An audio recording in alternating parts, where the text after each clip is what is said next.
It speaks to a difficult past, a difficult history. It's a haunting feeling to descend beneath a forest of steel columns, symbols of a haunted American past, the systematic lynching of thousands of African Americans. As we walk, they rise. So it becomes what? Yes, well, it becomes more sobering to now know that these figures are being raised up above you. This violence is being raised above you, but that was the menace and the threat and the terror that lynching was designed to create. The National Memorial for Peace and Justice, a project led by civil rights attorney Bryan Stevenson, sits on 6 acres on a grassy hill overlooking downtown Montgomery, Alabama. Construction continued during our visit. This is a city resonant with the history of racial strife, the first White House of the Confederacy, statues and memorials to Confederate leaders, the church where Martin Luther King Jr. preached, the bus stop where Rosa Parks became a symbol of resistance. It's also home to Stevenson's Equal Justice Initiative, a legal advocacy organization which documented more than 4,400 lynchings between 1877 and 1950, putting names and stories to mostly forgotten victims. Most of us have no understanding about the legacy of slavery. We have no understanding about the era of lynching. Black people were routinely pulled out of their homes and hanged and burned and drowned and mutilated and tortured, sometimes on the public square with thousands of people cheering on that torture. At the memorial, more than 800 rectangular steel monuments suspended from the ceiling, rising in height, rusted and stained, some as if bleeding.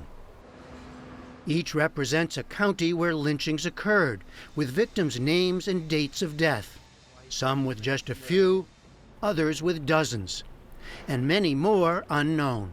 It's only when we find a way to talk about these things, when we tell the truth about these things, that we can create new relationships. That's what truth and reconciliation is about. It's just that we can't skip any steps. Truth and reconciliation is sequential. You've got to tell the truth first, and then you get to reconciliation. I mean, this is a kind of, I don't know if obsession is the right word, but this missing link in our history, from slavery to, let's say, the civil rights movement. Yeah, it is a compulsion. I want to be free. I want all of us to be free. And I don't think any of us are free, black or white. We are constrained by the smog created by this history. And to deal with that, we're going to have to clean the air. We're going to have to talk about some things we haven't talked about before. One of the names here, Elmore Bowling, killed in 1947 in Lowndes County, Alabama, less than 30 miles from Montgomery. He was killed simply because he was too prosperous to be a Negro farmer. Josephine Bowling McCall was just 5 when it happened. One white man was arrested at the time but never prosecuted. Her father had started a business employing other African Americans, and Josephine believes he was murdered for violating the racist social contract of the time. It was maintaining status quo, and that is the black man was never supposed to achieve the level and level of success that white men had. We were never to aspire. It even kills your aspirations when you think about when someone is murdered like that. She remembers not just the terror from her father's killing, their family fled to Montgomery shortly after his death, but the pain that came from justice denied. There is an emptiness that one doesn't get over easily, especially when you're wondering why. Why was he so brutally killed? And then once you find out that it's really for naught, then it really, really hurts. Along with the memorial, Stevenson's organization created the Legacy Museum downtown that traces African American history through 4 eras.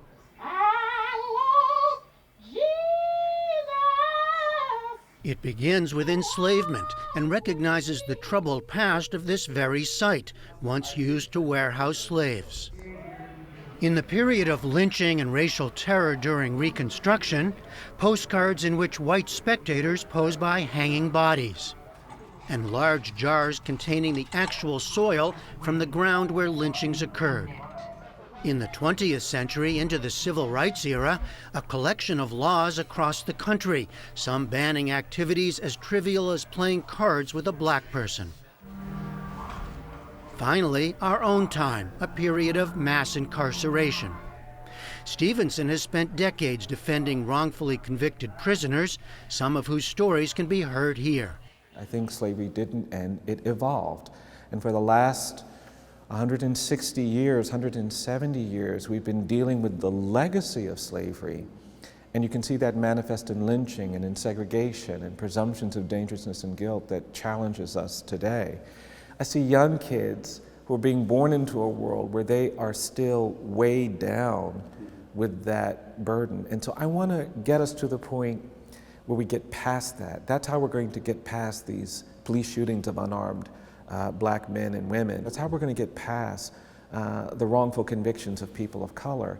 We're not going to get there if we don't deal with this legacy. You are, of course, forcing people in some way to look at ugly things. Yes. Right? I mean, you can't live in a community where most people in the community came out and cheered while someone was burned alive, where someone was tortured, where someone was hanged, and expect to be a healthy community by never talking about it. It just doesn't work that way. That stuff festers. It's too traumatizing, it's too painful, it's too terrifying to just evaporate. It's in the air. And communities of color still feel that pain, that menace, that anguish, and they're being told they can't talk about it either. Stevenson modeled his new project on those in other countries such as Germany and South Africa, which have publicly faced their pasts. Where are we in remembering? We are nowhere. I mean, we're the opposite. We're actually trying to romanticize these periods that are actually periods of great trauma and shame. And that's why I think these projects are so important. We should create a new kind of iconography that we can all be proud of. I don't want segregated iconography, segregated memorials. I want an honest accounting of our history, a reckoning with our history, and then I want to see how we want to deal with that. To that end, Stevenson is creating replicas of each of these markers and inviting counties to take theirs home for public display in memory of the victims. For the PBS NewsHour, I'm Jeffrey Brown in Montgomery, Alabama.